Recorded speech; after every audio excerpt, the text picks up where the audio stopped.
Going up already. Wow. Yeah, they're going up already. It's time's almost up, and that's it for today. No. Okay, thanks so much. Welcome everybody to the Sustainiacs. I am Michael Vincent. I am always a Sustainiacs. So is Larry LaMotte, but it's the first time he's on this show, and it's fantastic. Brother, welcome, my friend. Hey, thank you, Vince, Michael, a.k.a. Michael Vincent. Vince, buddy, it was great to meet you, and I'm so glad to be here. Wow, that got loud. Wait a minute. Hold on a second here. Oh, okay. How's that? Is that level good? That level's good. Yours is fine. It is? Okay, good. Yeah, maybe. I don't know what to do with mine. No, you're good. You're good. Okay. All right. Good. Hey, if you didn't notice, you're making reuse profitable, right? That's the plan. Yes, sir. Yeah, it is. I've heard that's the plan. Are you the founder of ReCapturit? I am. You are. So you're the founder and the CEO. So it's all your fault. It's my fault. I'm entirely responsible. I have had many people working with me, but the sole responsibility of all of the mess I've made and we've made is on my shoulders. It is. And so what is the mess that you're do tell? What is the mess you're making at ReCapturit? Which you're like cleaning up messes, right? Isn't that what you're trying to do? That's exactly right. Yeah. We're not trying to make a mess. We're trying to clean up a mess and avoid the hiding of the mess. So. Oh yeah, you're not just sweeping it under the rug or under the bed. No, we're bringing light. Mom, I cleaned up all my toys, and you open the closet, avalanche. I did that in my office. Now, don't tell anybody, Vince. But I mean, I even clipped my eyebrows to be ready for your show, sir. So I know you. I hope you appreciate that. I can. I've been clipping my eyebrows have grown like bushes ever since I was born, I think. Yeah, I get that too. The Einstein thing, they're crawling out of all the corners. Yeah. But anyway, back to your very serious question and more serious answer. And what was your question? What are we doing? What are you doing at ReCaptured? Yeah. Tell us what's going on, brother. Unless it's a household name, which I don't think it is quite yet. It will be, hopefully. But what are you guys doing there? What is ReCaptured? I certainly hope so. Yeah. So in 2021, fall of 2021, we had our grand opening for our marketplace, online marketplace that was buyers and sellers of recaptured building materials. And that came after a long, arduous, bumpy ride through the years of COVID, discovering how we were going to start and what we were going to build and where we were going to build it. And our development company getting shut down temporarily through the years of COVID and dispersed all over India and other such roadblocks in the way and detours. Yeah. But we did open, and we had unfortunately missed the large remodeling craze that occurred during those years of COVID. Because everybody was stuck at home, they couldn't go on vacation, couldn't spend their money anywhere else. That's right. That would have been a fantastic explosion of business, right? Exactly. And we frantically worked to get that to happen, but we didn't make it. And so when we got out and open, the reception wasn't quite as robust, wasn't quite as exciting as we had anticipated. Yeah. That said, we learned a lot of great lessons, and yet. Our reserves had been depleted considerably. We did have a nice funding round on a crowdsourcing platform, and that helped. But you can only run so far, and on fumes. And so anyway, I know it. Brother. You feel me? Yeah, yeah, I do. Yeah, I get it. So about about a year and a half ago, we decided, hey, listen, we got to think of other ways to inspire growth for our company. And, what did we do wrong? What did we do right? And what did we learn? And what can we do from here? And that's when I kind of went back to the original vision, which was to have multiple facets of the whole system. Marketplace was one. And then consulting and collaboration was another. And then technology and bringing in new technology that's out in the world and needs to be brought together. That was another. And then a big component that is big in the world of reuse of building materials now, which is just coming to light. But we have a business model for that that's called the Transformation Distribution Center. Because we need another acronym, TDC, right? Oh, yeah. We need another acronym. We all do. Yes. But what that really is storage. It's capacity to store materials and to process them in a sort of a manufacturing line process, as opposed to a handful of employees part-time doing that work within the existing model of processing that occurs in things like Habitat for Humanity and so forth. They clean it, they stack it, they put it in a box, they put it on a shelf, and so forth. Ours goes further. And ours goes into a more wholesale application, no retail. And it identifies all the materials that are coming in. It puts a barcode on everything, which is kind of a magic part of this, in that now it's trackable. Now we can put it into an inventory system. And that's another facet that we're working on now, is a universal inventory system, so that we're all speaking the same language in reuse. We're all putting stuff into a system that identifies it, categorizes it, and makes it available to a new and dormant demand, which is much bigger than the residential demand audience that things are bought in now. Yeah. And that is the architecture, engineering, and construction community. So we're So anyway. So I mean, it started getting kind of the popularity started for reuse a while back. I was kind of like, oh wow, this coffee table's made out of wood from a barn in the French countryside. Exactly. and that type of stuff, right? Which is just like, so since it's old and decaying wood, it's worth 10 times new and like actual quality wood, right? That's part which of is it. kind of how I saw that, right? It's kind of like, let's take this complete garbage and make it really expensive. This is not that. This is actual, the materials coming out of, whether it's refurbishing or, like you said, or redesigning, or even deconstruction to build a new building, right? Which we see, especially we see that in the NFL and all that kind of stuff, right? All the time. And, as soon as Penn State quit playing, right, this year, they tore down the stadium's being torn down. You saw them take down the press boxes and everything. Like Kingdom go down in Seattle, same thing. Exactly. Right? We watched a bus while the old dome in Atlantic was crushed. Remember, you remember that video when it was about to blow up and a bus pulled right in front of the camera and then it pulled away and it was gone. Yeah. But all those the reveal, all those materials, that's what you're talking about, is bringing that stuff, right? You're not talking about, oh, look at this piece of wood I found in the Spanish countryside. It's worth $100. You're talking about industrial, we're going to rebuild a building. Let's recapture and reuse whatever those materials are from previous buildings, et cetera, right? That's what we're talking about, right? That's what we're talking about. Because 90 to 95% of an existing building is generally reusable in some form or other. Not necessarily not recyclable, reusable. Reusable is better than recycling. Yeah, right. Less energy, right? Yeah, it's a much lower carbon footprint, much lower, energy in every sense of the word, intelligence, actual electricity and or carbon footprint, all that type of stuff. Less energy. Yep. All that stuff. And I would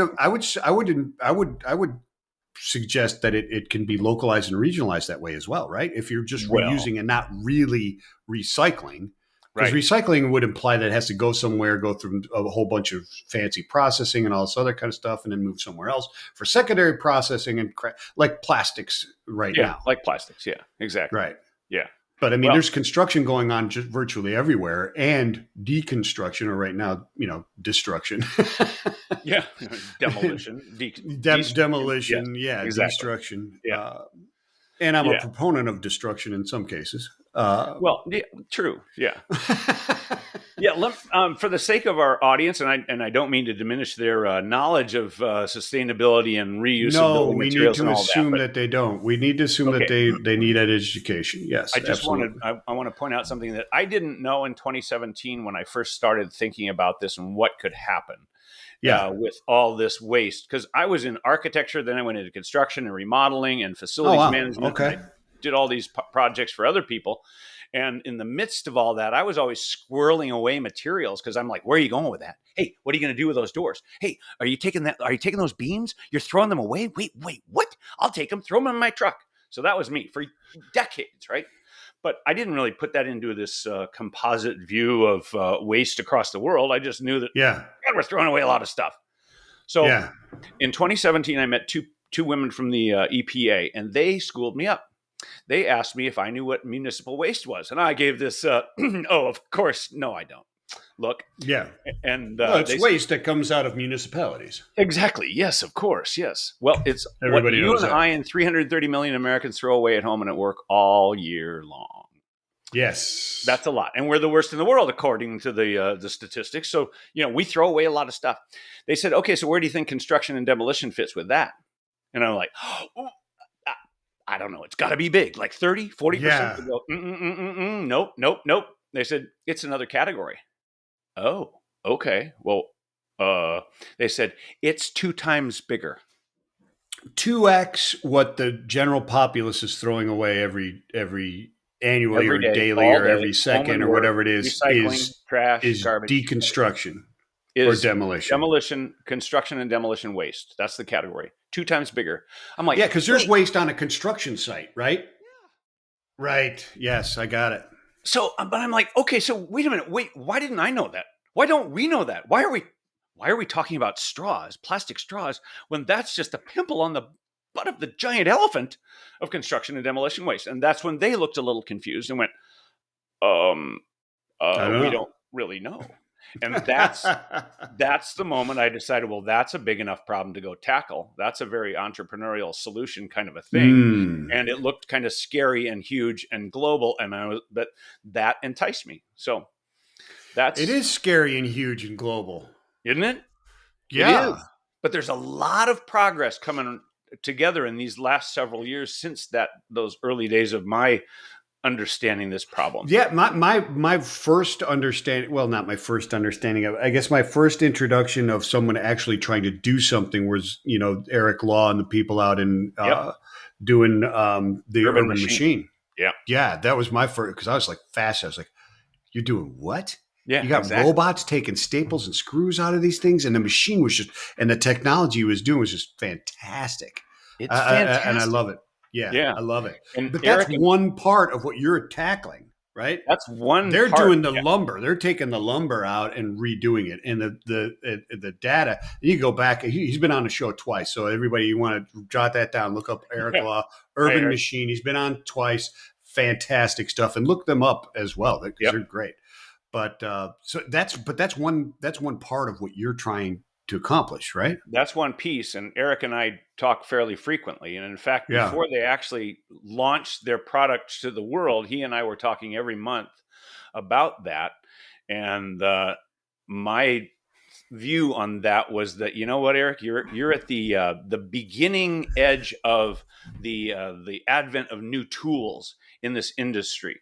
And tools start growing when a market is ready to accept tools, and it grows more. Tools grow more when the market is available for the tool manufacturers to go, oh, there's people here doing stuff. There's enough. We can sell them things, and we can get more tools. So that's what he was just on the beginning edge of that. Oh yeah.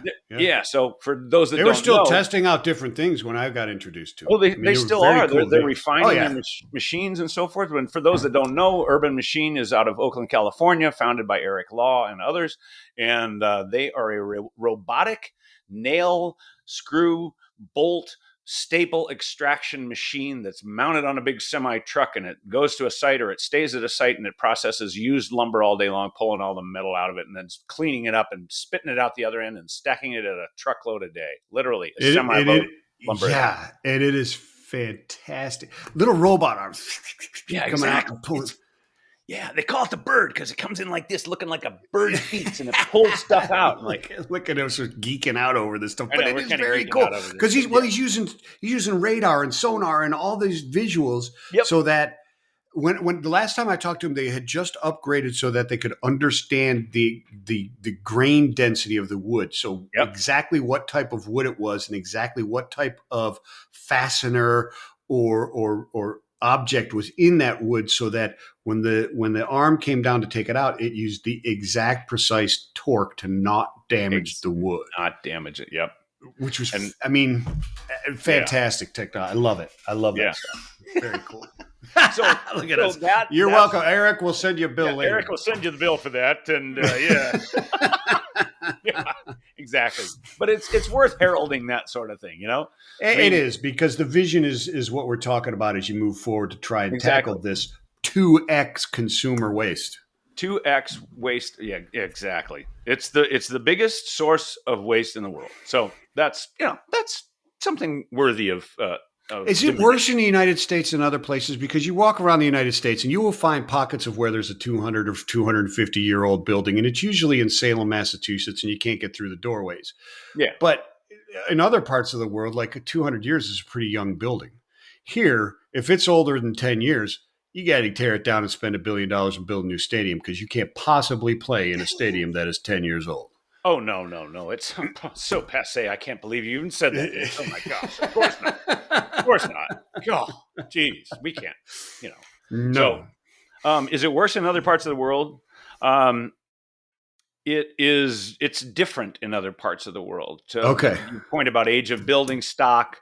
Europe, they went through they got decimated in World War II. They rebuilt. Yes. So a lot of their building stock is post World War II.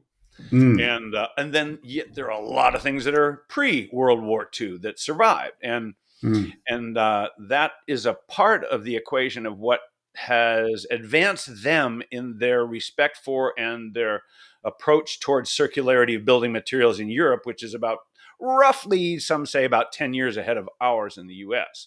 That said, we're getting a pretty good head of steam over here, and we're learning from them and stealing their ideas. Oh, sorry. And plagiarizing. Borrowing. We are learning from them and exactly incorporating what their knowledge has blessed us with into what we're doing. And in fact, here's a tasty little tidbit. I'm working with a gentleman named Steve Gilchrist, and he started a circularity steel conference in the UK just in the last 4 years. And it started from, a bunch of people just, a handful of people just getting together and talking steel reuse, to about 250 people last year at their conference. And now we're talking about how to bring that conference to the US to incentivize, to inspire the reuse of structural steel in the U.S. because gotcha. That's a big one. That's a big one. So, I would imagine. Well, yeah. You think about when I think about what you can use. I think about what can survive time in its present use. Right. Yep. It's not going to degrade under the stress and exposure of its current use. Mm-hmm. But then, how well does it survive the deconstruction? Deconstruction that's zone. Where can you survive the deconstruction zone? Yeah. So that's right. So the harder material, steel, boom. Yep. Yeah. Concrete, drywall. Drywall can barely make it through my children. yeah. I've had my and it certainly doesn't survive a frat house. You're not getting any used drywall out of a frat house. Animal House. Yeah. That was filmed in Eugene, Oregon, where that's where I got my architecture degree at university. I saw that. You're a duck. I saw that. I know. Yeah, I know that. Yes, that I know. Well, my wife's a duck. You told me that. Yeah. I was out there after the Rose Bowl. Like 15 years ago, 16 years ago, Rose Bowl. Mm-hmm. And I stopped by the duck store because they had all kinds of Rose Bowl stuff. And I got footballs and jerseys for like almost nothing because they lost the Rose Bowl, right? But I got all this stuff. I actually played their golf course there. It's like Shadow Woods or something like that it's called. Yeah.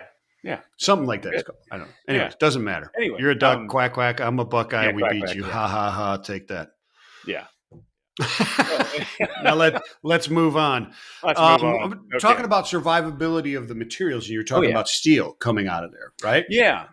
So there is very little extraction of steel. There are pockets of places that are beginning to do that. It's sort of the realm of commercial deconstruction. Why not? Well, it's more complex. To your point, how do you get it out of there? It's more complex, and it doesn't yet have the connection to a buying end of things. You got to have a buyer. Yeah. You got to have a market for it at the other end. Yeah. Yeah. That's one thing that, not to knock policymakers, because we're actually helping to write policy, but is that they don't necessarily go to the full extent of the supply chains that are necessary to find a home for materials that are diverted from landfill and put into the reuse recycling channels, and then they got to find a home. They can be processed. They can be cleaned up. The policy's there to try and incentivize a home, right? Yeah, they're trying to incentivize it. They're doing kind of a balance of carrots and sticks, if you will. Yeah. So, but if they don't consider that demand end, the buyer, the somebody or the something that's going to purchase those materials, and they just sort of say, well, they'll figure it out. Well, they won't necessarily figure it out. And that has happened in a number of major metropolitan areas where they put policy into place, and then the warehouses that were available just sort of filled up because they diverted materials from the path to the dump, and they put them into this path to sustainability and reuse and recycling, and they filled up. It's like, well, that just means your ratio of sticks to carrots was wrong, right? Well, not necessarily. It means that there wasn't a buyer for those because they hadn't done that. But I mean, you're not incenting the buyer with a carrot. Okay, you're not incenting the buyer. You're beating the deconstructor with a stick. or you're actually not. The buyers are actually incentivized to buy this stuff. There just aren't the mechanisms, the mechanics, the technology in place yet to allow these bigger audiences of buyers, the architecture, engineering, and construction community, to purchase them through the means which they currently use. They're not going to come down and look their way through a warehouse and look at masking tape and Sharpie things on the price tags on the side of a dozen doors to find the 40 doors they need. Yeah, you're right. I mean, if you're building and if you're building a new building, you need, 700 doors that are exactly the same spec. Yeah, exactly. Or whatever it happens to be. There's a great company called Doors Unhinged, which is in Pittsburgh, Pennsylvania. Hello, Andrew Ellsworth. He's the pierogi capital of the world. Yeah. So he has Doors Unhinged goes and extracts commercial doors out of projects that are coming, buildings that are coming down or being significantly remodeled or whatever. And they're coming out, and they would normally get tossed in the dump into the landfill. But instead, his company captures them and refurbishes them and sells them as though they were new, as sort of, I like the equation for this whole thing that we're doing in the reuse of building materials world. I equate it to the automobile industry because they're the greatest reusers that's out there, and nobody really talks about them in that. Barrett Jackson's going on in Scottsdale right now as we speak. Yeah. I mean, I watch a Broncos, 1969 Broncos going for $140,000. Exactly. I just told my wife, I'm like, that. You see that Bronco that guy's driving? That's at least a minimum $90,000. Yeah. Oh yeah. And I see people driving them and they're rusted out and all this kind of stuff. It's like, man, you could make so much money off of that. Exactly. Yeah. They're so hot right now. The auto industry does. They take them, they refurbish them, they make new ones out of old ones. They take the parts out of the old ones that the body's just all messed up, and they take the parts out, and you get remanufactured transmissions, remanufactured motors, remanufactured other parts, right? Well, Renault is one of the auto groups that's got this down pat. They've been doing it for a long, long time. Get this. Harley Davidson has recently, in the last couple of years, they have started a reuse program of their own motorcycles. They buy back their motorcycles and they refurbish them and they certify them as Harley Davidson certified or some similar term. Yeah. But they were resistant to doing that. They think they would be competing with themselves. But what they found out is they got a whole new market. And the fact that they can buy them at a pretty reasonable price and then sell them at a pretty reasonable price, the markup's there. So they found a whole new market, and it's for their motorcycles. So how cool is that? But so we're following those models of redistribution and reuse of existing materials and to communicate the benefits. Because people don't quite get it, because there's too many parts of too many buildings. There's stone, there's masonry, there's complex things and steel, like you mentioned there, Vince. And how do you get that out of the building? And what do you do with it? But it's easy to understand a motorcycle or a car. But It is, because it's a singular. Well, it's not a singular thing, but it kind of is. It's much easier it's to much more manipulate. transportable too. Yeah, that would And be so, that would and be so key. that's Yeah. part of it too. So there, It's yeah, also something that has been built up. It has like Harley Davidson started doing it because the general public was already doing it. yeah, yeah, Right? exactly. It's not like That's they exactly started right. and then had to convince other Yeah, people to do it. People were doing it in a garage for years. I was right. doing it as a teenager, And some are not Harley exactly. Davidsons, but people were No, rebuilding cars forever. I tore apart cars. Yeah, I get that. Heck yeah. Yeah. Yeah. Heck yeah. So it was out But I there. They wasn't just tearing had to become apart buildings. yeah, but the real lesson is that they had to understand that there was financial viability for their company. Yeah. And that Yes. goes back to what you said about ReCaptured at the very beginning of this, Vince. Is like you said your byline sort of making reuse profitable.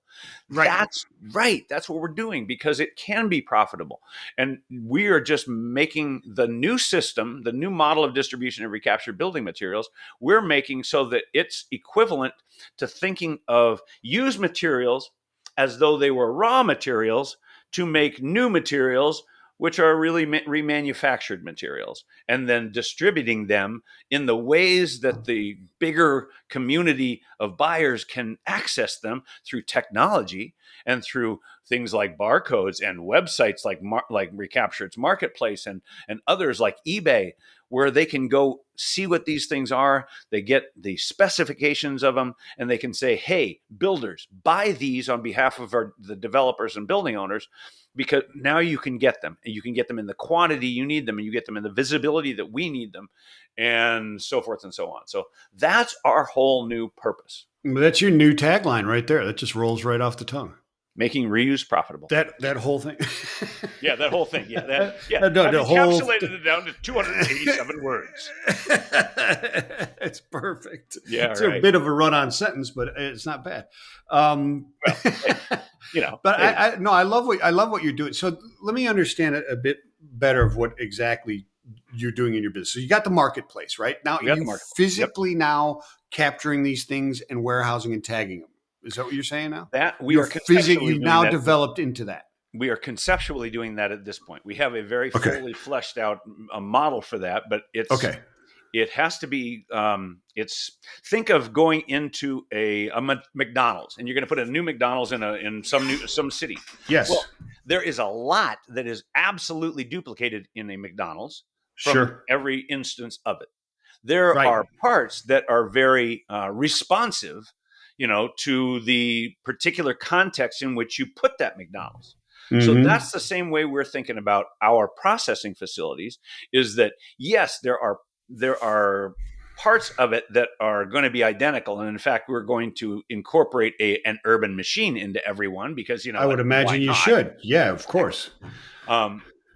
So there are those things that are going to be incorporated into every one, but the building might be different. It might be an abandoned Kmart, 100,000 square feet of well lit, electrified truck access parking lot, all that stuff. And wouldn't it be great to do an adaptive reuse of an abandoned building and revitalize it with a whole new life to it, with 20 or 30 employees full time, re-energizing it with a whole new business model in it that can vitalize the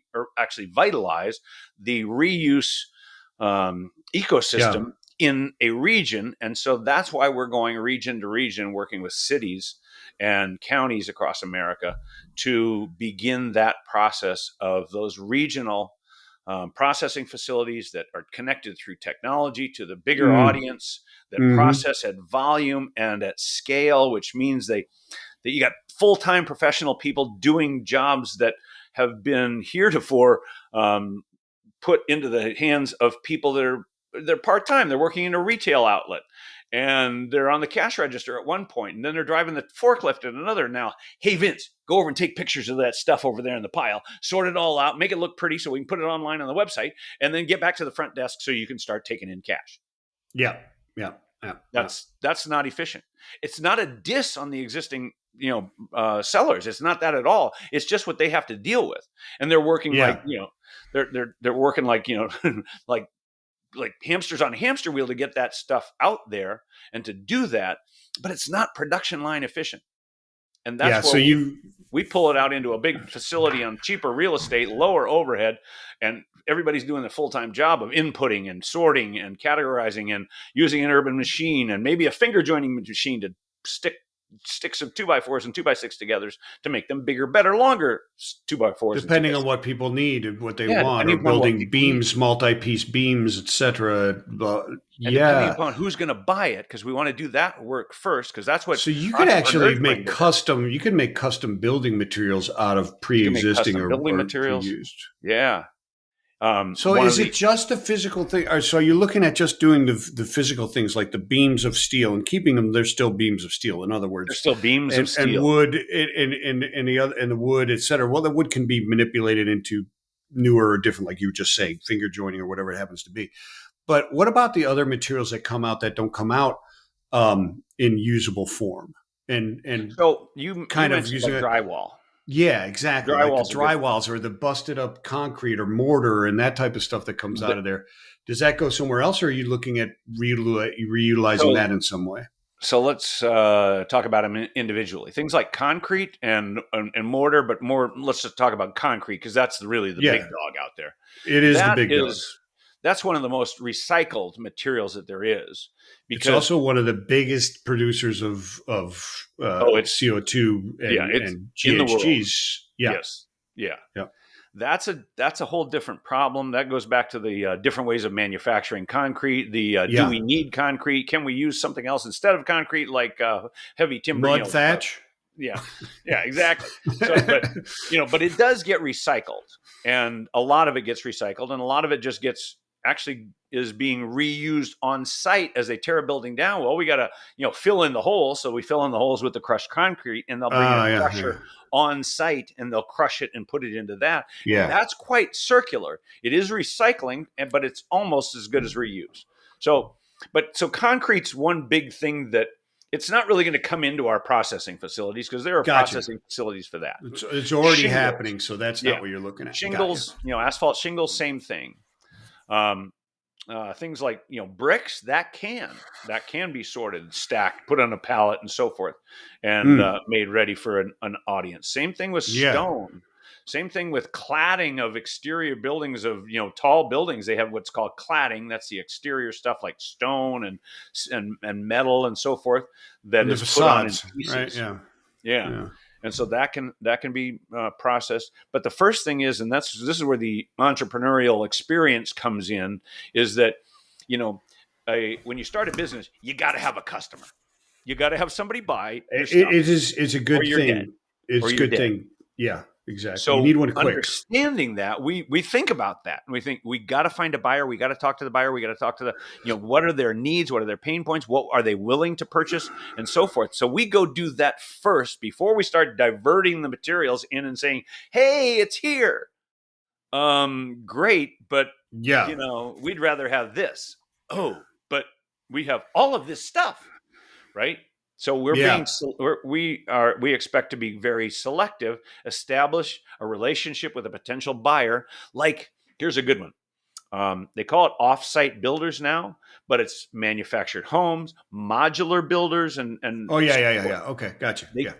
They construct buildings in factories, and then they assemble the buildings on site. Usually the foundation is built on site. And then they come in and they plunk down the parts and they bolt them together and they're gone in a few days. Wow. Right? Yeah. Okay. Yeah. Well, in cold climates, they're working 12 months out of the year instead of a 4-month building cycle. Right. That's pretty good. Yeah, that's right. That's right.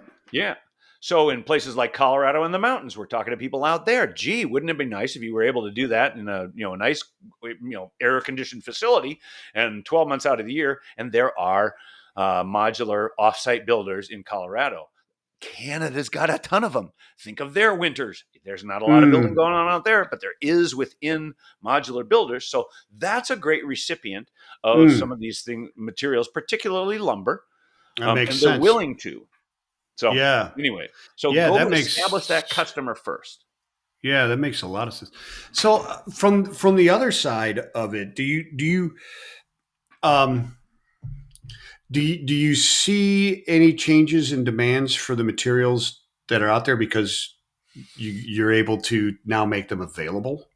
I Well, mean, I'll say we as an industry, and then we as a company. We as an yeah. industry are slowly in spots making them available. And Okay, there are gotcha. quite receptive architecture firms and engineering firms that are quite sustainability focused Yeah, and willing to deal with that. Um, but it really kind of always comes down to the bottom line and the dollars. it does. And that Well, goes to the building owners, the developers, the real estate owners, and whether they're willing to put that forth. But that's why we're focused on actually making reuse profitable, so that overcomes that hurdle. And then making the other hurdles, the architects having to specify, they got to they got to call out, they got to find the materials and then articulate in their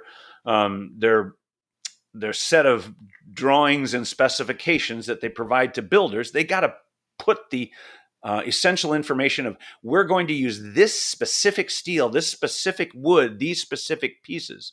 So they're hmm writing specifications. Well, now they can't get that stuff because it's it's scattered all over the place in warehouses that don't. yeah. So if you have the inventory and it's categorized correctly, they can then designate that you use this steel Exactly. from Yep. Larry LaMotte's ReCapturit. Yeah. Yeah. Well, and So it will go so on a do you? recapture, but it can also go on to things like eBay, and it can go into more specialized Sure. sellers of materials too. And that's the beauty of the technology that we're developing, which will connect to those things. And when you put your inventory into one thing, it's categorized properly for the end user, the architects and the engineers and Mm. so forth. But it's easy to input it, like a gal or a guy with a small little remodeling company that they got 3 employees and themselves, and they're pulling out doors and windows and so forth on the one end, and then they want to buy old doorknobs and old flooring to put into the old Victorian house that they're remodeling on the other end. Well, they can do all of that, and all that inventory can be in the same thing that goes into the big construction companies, the big architecture firms and so forth. It's just one plug and play kind of a system, and then it can go into ReCapturit and Reaply and eBay and Etsy and all these others. It is so interesting. I mean, there's so many different rabbit holes still left to There's go a down. few. There's a few. Every time I hit one, there's like 6 more that I see, Uh-huh. and I'm like backed up in my brain about 25 different questions. So I'm trying to figure out which ones are the most pertinent. Um, so one of them is this. We were talking about Barrett Jackson. We were talking about the automobile industry is so far ahead of this and that type of stuff, right? Yep. And then you're talking about the architecture writing into the specifications that this is the materials, right? That would designate this or that. Yep. It would seem to me that there's other avenues to also increase or promote the demand of what you're doing here, which is, I mean, the ultimate goal, right? I mean, increasing the demand helps you then grow, et cetera. And it's the right thing to do Right. as well. Like when you talk about, you can go into specific areas in cities where there's historic districts, and you can buy this building and you can get grants and you can get tax exemptions and all this kind of stuff if you restore it and redo it, right? Yes. Yep. Now, there's the same thing. Right. Yeah. But Yeah. when you rebuild a car, there's different certifications on those cars, right? Like when you're watching, like just for instance, last night, I didn't realize this until I was watching last night, and I was doing work. I work on my computer, send emails, and work on data spreadsheets, the tedious type of stuff that you do Yep. as an entrepreneur while I'm watching TV or whatever. And one of my favorites is just to have background noise type of things on there. And so I will watch Barrett Jackson. I'll watch things go across. Yep. And I see a Corvette go by, and the guy goes, well, technically, this is not certified as a Corvette. It's certified as a kit car because of X amount of it isn't actually this or that. And then the Corvette next one comes parts, across yeah. and goes, this one actually is a certified Corvette, blah, blah, blah, blah, blah, blah. It would seem to me that in your industry as well, you could have buildings that are then now certified, et cetera, for certain monetary considerations for whomever's building it and or buying that building or going to use it, that would certify that X amount of this material came from a ReCaptured type of situation, right? And not just Yeah. in an environmentally impactful way, but also a historically accurate type of way, right? Ah, that's true too. Yeah. You see what I'm Yeah. saying? Exactly. Yeah. And in fact, in our current marketplace, we even have a thing called the story of origin, which Yeah, is, there you yeah, which go. is specifically for Let's see your provenance. documenting, yeah, your provenance, exactly, your provenance. And Exactly. we have a mechanism in there that is essentially like police have that chain of custody thing, we have a Yes. chain of custody built into the system to capture that provenance of ownership, to make sure that what somebody is saying is a brick out of an 1867 church in Pittsburgh is Exactly. actually that, and not something pulled out of a 7-Eleven. 100%. So now Right. you're gonna get not greenwashed. I don't know what, architecturally washed Yeah. lawsuits or whatever it is. Yeah. We've proved that this brick is from a 7-Eleven Yeah. in Piscataway and Yeah. not from this cathedral in Right. Johnstown, Exactly. Pennsylvania. So it's not 100% perfect, but it's something. It's better than not having that certification on there. So yeah, Yeah. we Well, I anticipate mean, it. I'm just, going down the road of how you build this and how this becomes something of, it goes through. The other question that I had really was, working with those architectures, et cetera. Does it not? It's kind of like when you look at like recycling of plastics, right? And you look at another product, consumer goods, et cetera, right? The Yep. design of the original product, whether it be the packaging or the actual product in the packaging, whatever. If you design into it the consideration of when that person is done using it and how it's going to be Hmm. reused or recycled, instead of Oh considering yeah. it end of life, just Yep. what is its next circularity? If you're considering that, that helps things, right? That helps So things. Yep. when you're talking with these architectures, is architects, is there a consideration to that in designing buildings to make them? Now, it's kind of counterintuitive to design a building to be deconstructed, but Not necessarily. Not right. necessarily. Yeah, is that something there? Yeah, Expand. it is. And in fact, when I was in architecture school, and I graduated in '87, so that's a long time ago, right? We had a class Yeah. in which we designed a building to be disassembled. Okay. Okay, that was 1987, and here we are Yeah. now, nearly 40 years later, and we're just at this sort of nascency of this industry of reuse and so forth, right? So we've been thinking about it, but not doing it, and so the way I like to think of circularity, and it's a temporal thing, it's a thing over time, and so I use a clock face as that. And to think about it, because if 12 o'clock is the extraction of the raw materials to make something to start the process, like going into the Hmm. forest to get a tree or whatever, and Yeah. tearing it, taking it down, and then cutting it and so forth, and making a product out of it, and then gets built into a house. Okay. Then there's the occupying of the house. Then there's the remodeling of the house. Then there's the we're going to go through an urban revitalization, and it's going to get torn down. And okay, well then it might just fall off that clock face and into the dump, or it gets salvaged, it gets deconstructed and salvaged, and it keeps going around the clock face now, because now it's been given a new life. It's kind of like organ donors. You give your heart, your liver, your kidneys, your whatever, your lungs, it gets another life, an extension of life. Well, that's the same thing. So it now gets to go around the clock some more, and then it has a new incorporation into a building, and then it gets a new life and new so forth and so on. But back to your point, Vince, about designing for disassembly. That's what it's called, designing for disassembly.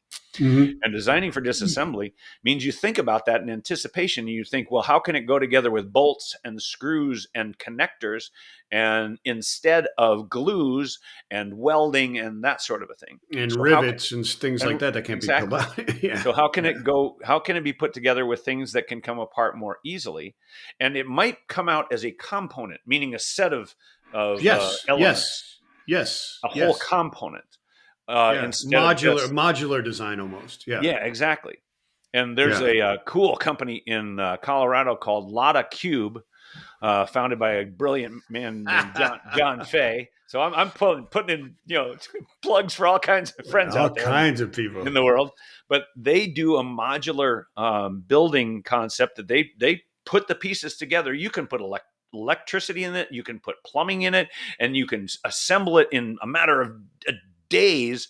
And they have things like in Walmart's, they have the eye center, where you go and get glasses and stuff and get, your Sure. optometrist meeting and everything. Well, in some Walmarts, they have these lot of cube assemblies built into the Walmart. So if they want to move it, if they want to redecorate their remodel the store, they pull apart the parts and they put it I over was in just another going to part. say that. I mean, you could add on or expand or contract Yep, your business model, all exactly. kinds of different You things. can add incrementally. You can add as you grow, so you don't have to occupy the whole building or whatever. And that designing for disassembly is part of that. So it's out there, it's happening, and it's just so. But that's that first part of circularity, and that's building in their own circularity. It's a one use, take it all apart, reconfigure it, put it into a new use. It so that's designing for disassembly, and that's thinking in advance of how the parts are going to be put together and then how they're going to be disassembled so they can be put together in a different configuration later. So yeah, so in that concept of the clock and the circularity, and there's there's the extraction zone, the building zone, the occupation zone, et cetera. Yep. With time zones. Time zones. Yeah. What about consideration for I'll just call it the devaluation zone, right? Where you have these broken down, decrepit buildings that the value of that material is been degraded because it was sitting there empty for 10, 20 years. Yeah. There's that. And maybe there should be something that is like, okay, look, your building is here. They condemn buildings and they have to be pulled down, but that's by public safety. Should it also maybe extend to evaluation of the possible reuse of that material, be considered in that timeline of when it can just sit there and fall apart until bricks are falling on people's heads? There are you know what I mean? Yeah, exactly. Yeah. So there are economic factors that are playing at that, and they are fairly regionally specific. And let me give you an example. So Palo Alto, California is one of the most wealthy communities in the US, right? It's rather nice places. And they put in a policy and they basically said, okay, 100% of the buildings that get torn down here have to be deconstructed and the materials have to go toward recycling or reuse or something, right? Okay, that's great. And if that means for those property owners in Palo Alto that they're going to get a $40,000 bill for demolition, then this is a quote. I paid more than that for my sofa. So that line item on the property deconstruction isn't quite as significant for them in Palo Alto, which is not to say it's not significant, but it's just it's a scale of relativity, right? Yeah. Now you contrast that and the fact that they put in a policy that's doing good things out there. You contrast that with Milwaukee, Wisconsin. Milwaukee, Wisconsin is one of the least financially well-off cities in America, and slightly ahead of Gary, Indiana. Actually, not. They really? Tell me that it ranks number 2 in the nation.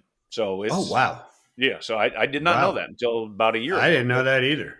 But I got a lot of insights from people that do live there and people who work there and people who work in the building department there and so forth. And they told me that as they put in their deconstruction policy, which they modeled after the one done in Portland, Oregon, they sort of templated it. But Portland's also quite an affluent city. On the whole, more so than Milwaukee. But Milwaukee, to your point, Vince, has a lot of decrepit properties ready. They've been abandoned. Yeah. And they're in bad shape and they've had, they've been drug houses or they're just, being, graffitied and rotting and all that stuff. And frankly, my friend there in Milwaukee, he told me that you can actually buy a 3-bedroom, 2-bath house in such a neighborhood that some of these kind of properties are. You can get it for $40,000. That's property, house, and that's actually a currently standing occupiable house, not just the one that's ready to get torn down. Yeah, the rubble. way different economic set of metrics in Milwaukee. Yes, he's a guy that lives in Milwaukee. Yeah. In Milwaukee than in Palo Alto. So you got to understand the economics of the situation, because if it costs $40,000 in either one of those cities to knock it down, and the value of the whole property, house, and all is $40,000, the economics are not working, and they're not working well in Milwaukee because of that reason. The city has to essentially absorb the bill to take those down and make a vacant lot out of them, as opposed to having an instant repurchasing of a lot in Palo Alto, which is, $1 million or whatever. Well, why wouldn't they just allow a contractor such as Reuse It to come in, or Recapture It to come in there and mine that? So, and consider it mineable land for resources. Part of it is what you said. Part of it that it has been allowed to deteriorate. And so the wood is rotting and crumbling, and other things are breaking and so forth. And it's had vandalism and so forth. So yeah. So that is part of that equation, and that's what they have to deal with in Milwaukee. And that's what I'm saying. As it gets there, that devaluation zone, we have to capture that material before it gets to the point where it's worthless. Yes, and they're trying, and that's why what we're doing at volume and at scale is appealing, because then they would have a place to do that. And which is not to say that the current ecosystem of reuse is not able to do it. It just isn't able to do it at scale. And their audience, that of the people that are buying the stuff from the salvage stores, the Habitat for Humanity and so forth, don't have ample audience to just sort of take a larger supply.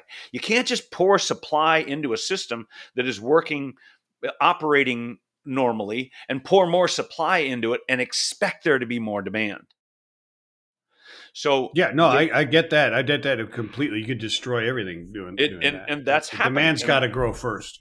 Yeah. The demand's got to be stimulated, made aware, and have some sort of an agreement that says, hey, we will buy these things if you put them into the mechanisms that we can, make them available to us. And that's where the balance of the ratio of sticks and carrots. That's where a lot of that can happen. But you got to do it with that regional sensitivity, and that's why we're going city by city now, and is because that regional sensitivity is so critical. You got to understand who the players are. You got to understand what the forces are currently. You got to understand what the economics are. And if it's a place like Milwaukee, they're very different than a Boulder, Colorado, or a Palo Alto, California. Yeah, totally different. Totally different. And Boulder is a terrific and interesting city in itself, because Emily Freeman works for the city of Boulder there, and she has been stewarding their policy for several years now, and it's a great one. And it makes sure that materials get extracted, deconstructed, and put into the channels of recycling and reuse. Obviously, we want the balance of recycling versus reuse to be high on the reuse and low on the recycling.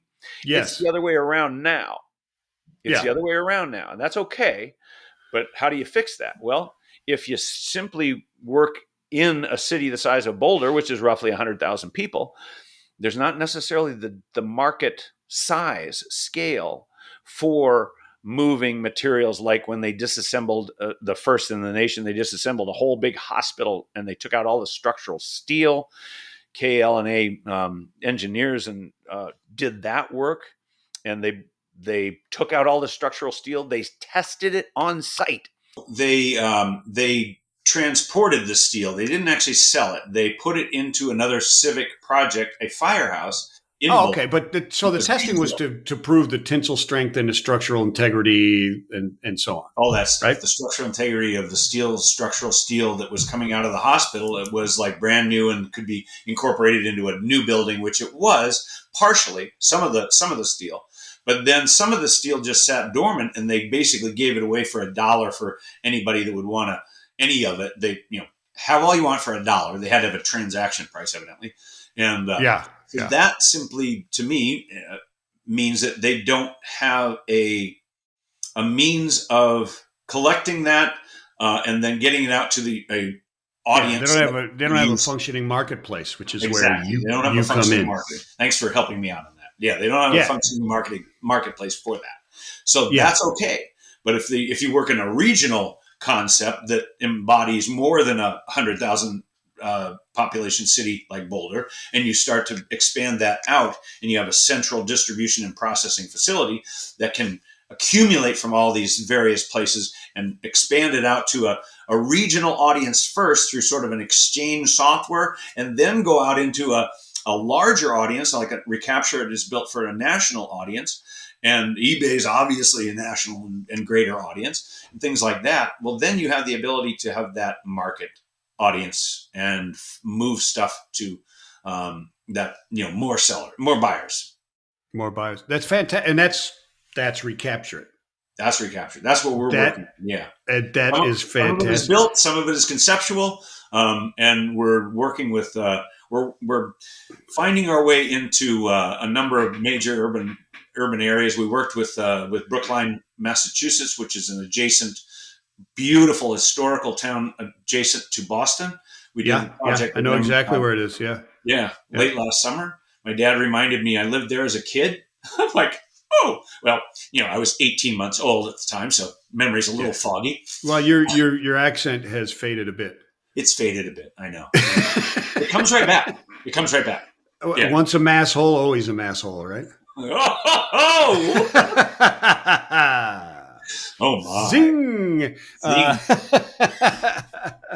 Anyway, so we could go on and on here, Vince, but I think we're probably at the close of our time. Or close. We are. I mean, it was fantastic because you close with exactly what you're solving. So, as far as should and who would it be if they should like be reaching out to you and saying, "Hey, I like what you're doing here. How do we participate, or how do we help move this forward?" Are you still kind of building it out, or are you actively looking for people to kind of reach out and say, "Hey, we're trying to do this," and here's how we reach out? Because particularly for our consulting and working directly with cities and to help them to orchestrate and to implement this conceptual model into the region. And which includes the three things: the channels, the marketplaces, the technology, and then the processing and storage, all in one nice, neat package in a region. Okay, so that we're looking for city officials who want to bring greater reuse to their community. They want to stop this massive flow going to their landfills. Landfills fill up. Landfills are expensive to maintain and so forth. And they're extraordinarily expensive to build. So those that are finding that their landfills are filling up, those city officials that want to make a difference in this world of reuse as opposed to waste, that's who we want to talk to. And we've found some. I call them champions. You kind of got to have a champion in each area. You do. No, you definitely do. Willing to carry the flag with you and move forward, because this is like a 3 to 5 year transitional project. So it is. Yeah, it is. But it's a fantastic one, and it's worth the effort. I applaud what you guys are doing there. Where are they reaching out to? Is it ReCaptured.com or where are they going? Yeah, ReCaptured.com. There's a consulting tab right at the front of right at the top of the page. And you can find me on LinkedIn. It's Larry LaMotte on LinkedIn, and ReCaptured is on LinkedIn, and we put a lot of our content on there. And so those are places you can find me and find us and more about what we're doing. I've written an ebook too, and that's available on our website. So anyway, yeah, thank you. It is. Fantastic. Listen, Larry, it's been awesome, brother. It has really been awesome, brother. And anybody who contacts him, if you use the code words LaMotte, you dummy, you get 50% off. Well, LaMotte, the Sanford and Son, and that's actually Lamont. That's his name. It is, but it's close enough, brother. It's close enough. And I had to grow up with that, I bet you did. I did, yeah. And it stuck, man. I'm a dummy, right? Yeah. I had to throw it in there somewhere, brother. I've been waiting 2 weeks for this recording just so I could say that. Yeah, it's been fantastic, brother. I really appreciate you being on, man. Oh, it's been looking forward to it. Thanks, Vince. Awesome stuff. And everybody else, thank you for downloading, tuning in, and listening to this podcast. We'll see you guys next time. Peace and love. Peace and love. All right.